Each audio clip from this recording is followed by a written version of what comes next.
Guys, it is time. The Hawkmoon is here, but not only that, the next gen update is also here, and not only that, these ornaments are looking hella clean. I am a huge fan of the Hawkmoon. If you haven't seen, it has a trait called Transformative. This means it can come with random rolls in the future. We're talking perks like Opening Shot and Killing Wind. That's right, this gun's about to get a little bit crazy. And that's not even talking about the intrinsic trait. Paracausal Shot, final blows and precision kills with the Hawkmoon grant stacks of paracausal damage. The final round in the magazine deals bonus damage based on the number of stacks. Stowing Hawkmoon on the final round removes the bonus, so when you've got that one bullet you better make it count. Now the way the perk works, if you get up to paracausal times 6 you will one shot to the head, paracausal times 7 you're going to one shot to the body and do around 426 to the head. Now I'm going to be honest with you, the amount of times in a game where you're going to get paracausal times 6 or 7 is very low. It requires you to hit crits with every single one of your bullets, and unless you're the best player in the world to ever exist or a hacker, you're probably not going to be landing crits with every single bullet, especially not against competent players who will move around and do their best to make you miss. That being said, I think too much focus is being put on the one-shot capability of paracausal times 5. Even one stack of paracausal is very good. For example, with just one stack of paracausal, you will do 68 to the body with this hand cannon. So you hit someone to the head, 2 headshots and a body shot, and that's just about enough to kill them, or more than enough to kill them even, requiring you to hit 2 crits and 1 body shot instead of just the 1 crit.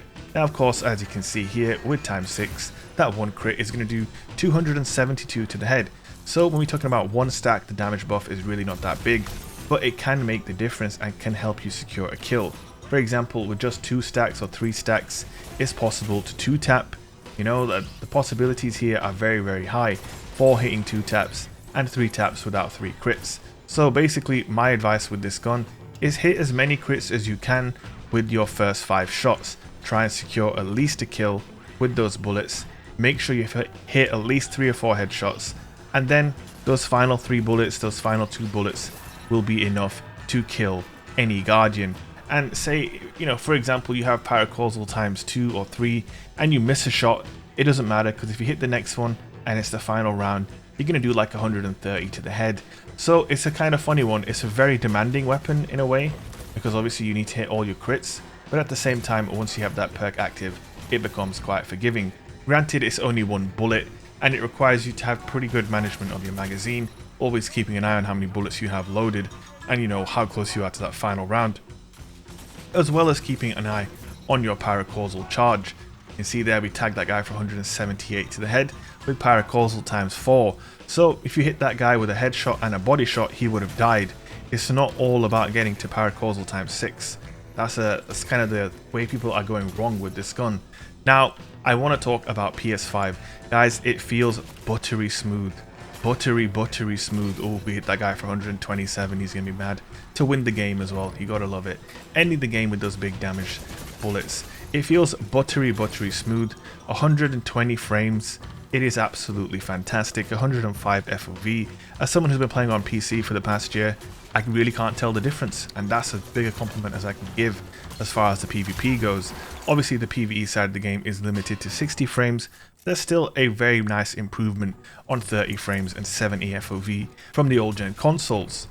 Now the other thing I wanted to mention, and it's not an excuse, well it is an excuse, I'm not gonna lie.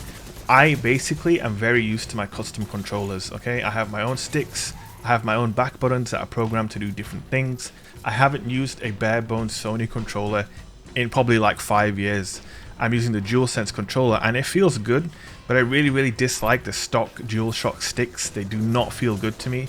And also, you know, playing without my back buttons or paddles as they might be commonly known as, it's very difficult. Basically, I don't have to take my hands off my sticks whilst jumping around and reloading my guns, because my back left button will be programmed to jump and my back right button was programmed to reload. But with this next gen update going live, you can no longer use PlayStation 4 era controllers on Destiny 2. It has to be a DualSense, or you know, whatever the future holds as far as custom controllers goes. That's where I give a quick plug to my sponsor Battle Beaver Customs. They make custom controllers, but unlike other companies like Scuff, they don't build their controllers from scratch. What they do is they take Sony's controllers and simply customize those. So very soon they will have DualSense controllers available with back buttons, as well as customizable analog sticks and triggers. And as soon as I have my hands on that, then I will truly feel at home. For now, I'm kind of just struggling along, and if the gameplay is not as good as usual, I apologize, but I am literally struggling with the stock controller, okay? I'm too used to my back buttons and my custom analog sticks and all of that kind of stuff. But aside from that small little complaint, PS5 is feeling absolutely fantastic. The Hawkmoon feels wonderful, the recoil on the weapon is very manageable, probably not the case on PS4 or the old Xbox, but on the new Xbox and the PS5, it feels buttery smooth. I'm not gonna lie, buttery smooth. Really, really good. And if you haven't played PS5 or Xbox Series X yet, you're in for a treat, man. The upgrade from PS4 to PS5 with this game is massive. You're talking 4 times the frames in PvP. In PvP on, old gen, you're getting 30 frames and 72 FOV. Now on a PS5, I'm getting 120 frames and 105 FOV. This is very much a next generation step up. And if you haven't experienced it yet and you're wondering what it's like, I hope you guys are enjoying seeing this. I will be primarily maining PS5 from here on in. I'm sick and tired of playing cheaters all the time on PC, and I'm thoroughly enjoying even losing and getting killed on PS5, because I'm just safe in the knowledge that, you know what, he's not cheating, he's not sus, he just outplayed me. And that is a good feeling as well. Something that people don't realize. It really is a good feeling, man. Now, something I'm probably going to do in the future is a very, very powerful combination. I'm giving you a little sneak peek at it right now. But combining a legendary grenade launcher with the Hawkmoon is absolutely disgusting, because you can get them to one-shot with your grenade launcher and then clean them up with one bullet with Hawkmoon. And even if you don't get a precision kill, just getting a kill gives you a stack of paracausal damage. So you can go around nading and one-bulleting people until you have a huge stack on your Hawkmoon, and then you know what time it is, it's one-shot time.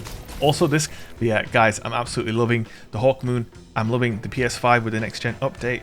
I hope you guys enjoyed the video. If you did, don't forget to hit that like button and subscribe, and I will see you in the next one. Peace out.